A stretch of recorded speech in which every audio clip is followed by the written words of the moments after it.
because I love Disney, right? Yeah. I love what Disney stands for. All this love, inclusivity, whatever. Put smiles on people's faces. Exactly. That's great. But then there's the business side, where it's make money, do all this, and that part of the business really kind of skews me the wrong way. Yeah.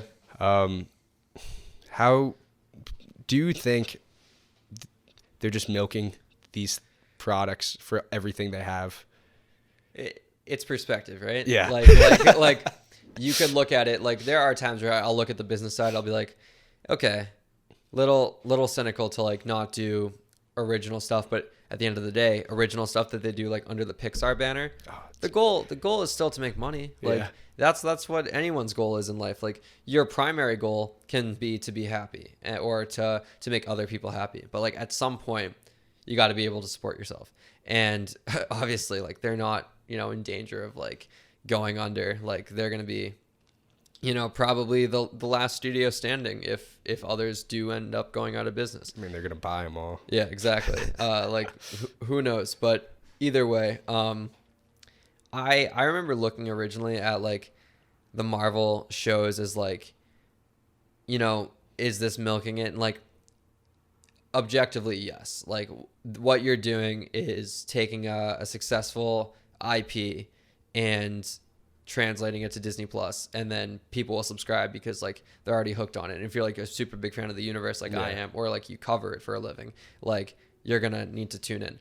But after seeing the shows and like seeing that they're putting out quality content, it would be more of a slap in the face if it was like we're milking this and then we're just giving you shit action for action's sake. Like they're telling meaningful stories, they're telling important stories, timely stories. WandaVision dealt a lot with depression, which is obviously always timely, but I feel like with our generation especially, is very important. And then Falcon Winter Soldier dealt a lot with like race and identity, not so much like racial injustice, but like being comfortable in who you are. Yeah. Because both Sam and Bucky deal with that. Like Sam trying to figure out his place in this avenging world as like a leading black man, and then Bucky trying to figure out his place with all of his demons in his past, because like he may have been brainwashed, but he was still the most infamous assassin in like killed a lot of people, canon history. You know, like he most likely killed JFK. If we're being honest, he killed Tony Stark's parents. Like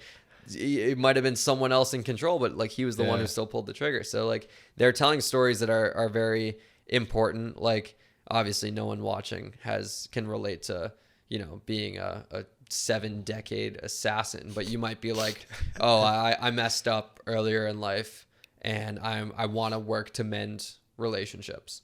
And like, being able to escape into a world of entertainment while also like subconsciously being taught these lessons, I think is a valuable thing. I agree. That's what I love Pixar.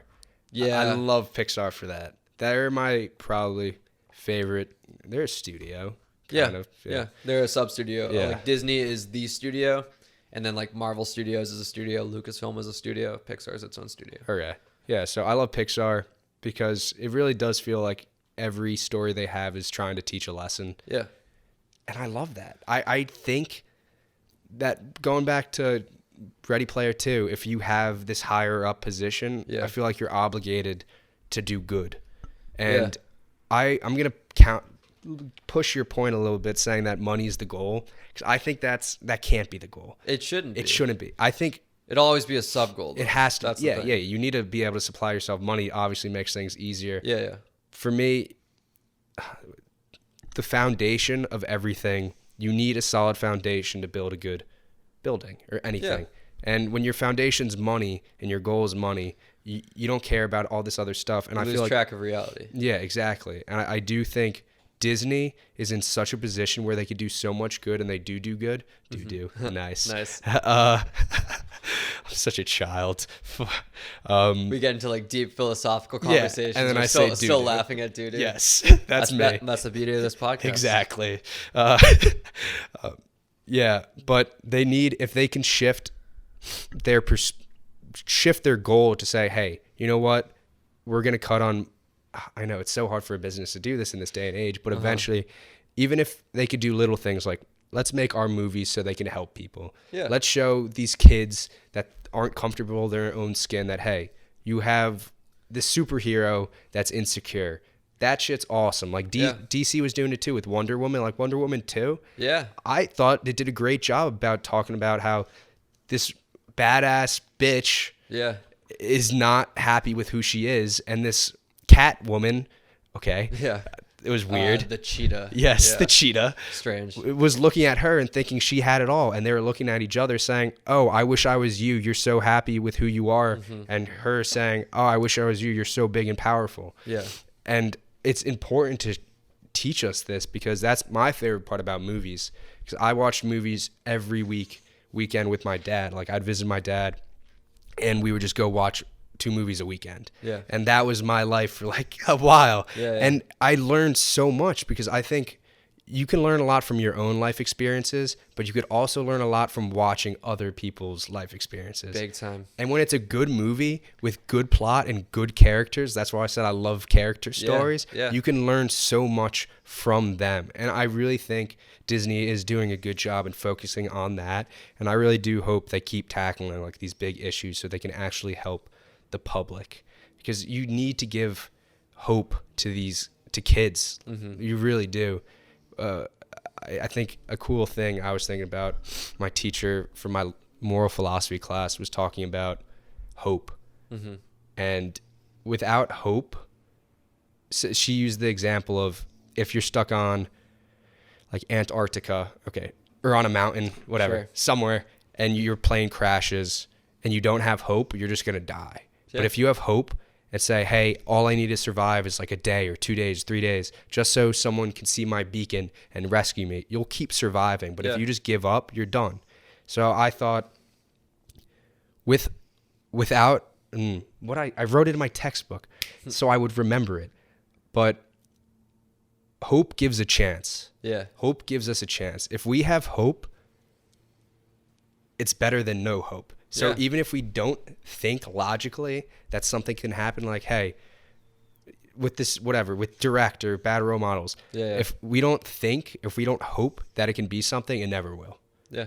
And that's for anything. Perception's reality. Yeah, exactly. It really is. Yeah. Oh, I don't need to get metaphysical, but we are the universe experiencing itself. Yeah. We control how we see stuff, and our minds are powerful. And if you keep believing in something, it gives you the chance that it could come true.